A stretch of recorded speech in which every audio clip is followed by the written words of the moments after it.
أعوذ بالله من الشيطان الرجيم. بسم الله الرحمن الرحيم. يا أيها الذين آمنوا استعينوا بالصبر والصلاة إن الله مع الصابرين. ولا تقولوا لمن يقتل في سبيل الله أموات بل أحياء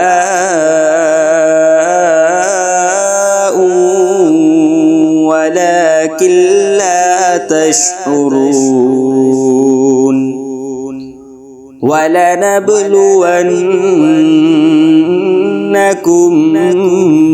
بشيء من الخوف والجوع ونقص من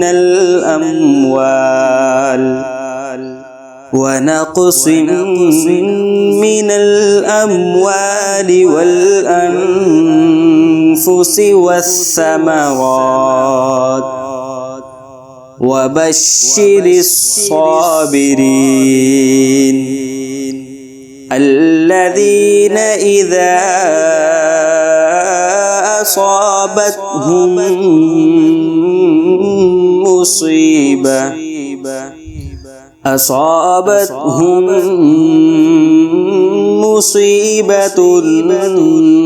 قالوا إنا لله وإنا إليه راجعون.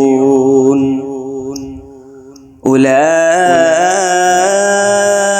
عليهم صلوات